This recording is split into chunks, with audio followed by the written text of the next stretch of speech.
Ordre libanais maronite, école Notre-Dame Meshmouché, c'est Madame Joël qui vous parle. Alors, bonjour les jeunes, je commence la leçon d'aujourd'hui, celle des expansions du nom. Alors, c'est un petit rappel de ce que nous avons vu déjà en classe concernant l'adjectif qualificatif épithète, le complément du nom et la proposition subordonnée relative. Mais je fais ce petit rappel pour que vous soyez capables de travailler les exercices concernant la proposition subordonnée relative. Donc, je commence mon petit rappel avec une phrase simple. Alors, voici, voilà ma phrase simple. Donc, ce sorcier s'est blessé. Je commence cette phrase simple avec un groupe nominal, ce sorcier, qui est formé du déterminant démonstratif ce et de sorcier qui est un nom commun. Ici, c'est un nom noyau. Je vous rappelle le nom noyau, c'est-à-dire le nom que je ne peux pas enlever de ma phrase parce que la phrase n'aura plus de sens. C'est-à-dire, je ne peux pas dire ce s'est blessé. D'accord? Donc, sorcier, c'est mon nom noyau. Alors, je vous rappelle ce groupe nominal qui est formé donc d'un groupe d'un déterminant et d'un nom sorcier. Donc, je veux enrichir ce groupe nominal. J'ai recours à ce qu'on appelle des adjectifs qualificatifs épithètes. Voilà, donc ce petit sorcier s'est blessé. Donc, j'ai ajouté un adjectif qualificatif petit qui qualifie, donc c'est un adjectif qualificatif qui qualifie sorcier.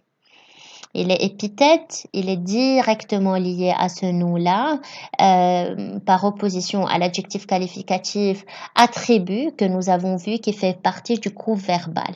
Donc ça, c'est un petit rappel pour vous dire que seulement l'adjectif qualificatif épithète fait partie du groupe nominal. Donc, voilà, donc j'ai choisi petit, adjectif qualificatif. N'oubliez pas, je peux ajouter un adjectif qualificatif avant le nom, après le nom. Je peux avoir deux adjectifs qualificatifs, l'un avant, l'autre après. Je peux dire ce petit sorcier courageux s'est blessé.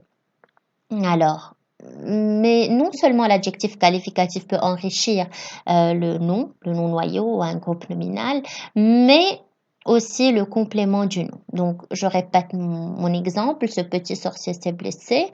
Alors, regardez ce que j'ai fait. J'ai dit ce petit sorcier du village s'est blessé. Alors, ici, j'ai ajouté un complément du nom. J'ai ajouté ici village et je l'ai séparé par du qui est une préposition. Alors, j'ai ajouté un nom, je l'ai séparé par une préposition. Pour vous rappeler les prépositions que je vous rappelle toujours en classe. Alors, préposition à, dans, par, pour, en, vers, avec, de, sans et sous. Alors, du village, le complément du nom qui complète le nom noyau sorcier. Alors, l'adjectif qualificatif épithète, le complément du nom, la proposition subordonnée relative forment mes expansions du nom. Donc, un petit rappel avant de parler de la proposition subordonnée relative, je vous en prie, mes jeunes, ne confondez plus entre préposition et proposition. Une préposition, elle est reliée à la nature, alors qu'une proposition, c'est un groupe de mots ayant un verbe conjugué. Alors, préposition, c'est c'est un groupe de mots, c'est un mot, ce sont des mots, alors ils sont reliés à une nature. Ok, donc ce qu'on vient de voir, alors qu'une proposition, c'est un groupe de mots ayant un verbe conjugué. Donc, ce petit sorcier du village s'est blessé. Voilà, donc mon exemple. Ce petit sorcier du village qui court sous l'arbre s'est blessé. Alors, mon adjectif qualificatif, mon complément du nom, et voilà ce que j'ai ajouté ici.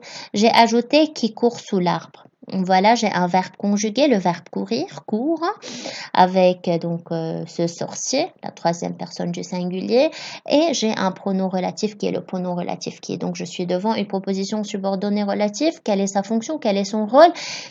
Qui court sous l'arbre, c'est le complément de l'antécédent sorcier, du nom noyau sorcier. Alors, les pronoms relatifs. Alors, voici quelques pronoms relatifs que vous devez connaître, mes grands. Alors, qui, que, quoi, dont, où, lequel, auquel, duquel. Regardons ensemble quelques exemples. Alors, nous regardons un film qui est triste. J'ai ajouté un verbe conjugué avec le pronom relatif qui. Alors, c'est un film qui est triste.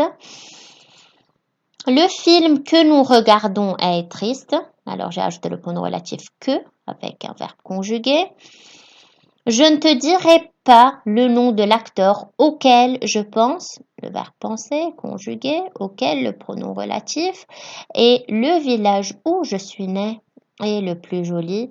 Alors, pronom relatif où avec un verbe conjugué. Là, voilà la proposition subordonnée relative, la proposition subordonnée relative, la proposition subordonnée relative, la proposition subordonnée relative, chacune d'elles introduite par un pronom relatif différent. Alors, je reviens à mon exemple au début de ma leçon. Alors, ce sorcier s'est blessé. Alors, comment j'ai enrichi ce groupe nominal? J'ai dit ce petit sorcier du village qui court sous l'arbre s'est blessé. Alors, je l'ai enrichi en ajoutant un adjectif qualificatif, un complément du nom et une proposition subordonnée relative. Alors, je vous demande maintenant les jeunes, s'il vous plaît, de réviser votre livre, page 76-77 et la leçon, page 88 et faire les exercices numéro 3, la partie j'applique, numéro 5 dans la partie je lis et le numéro 7 dans la partie j'écris. Alors à bientôt pour de nouvelles leçons.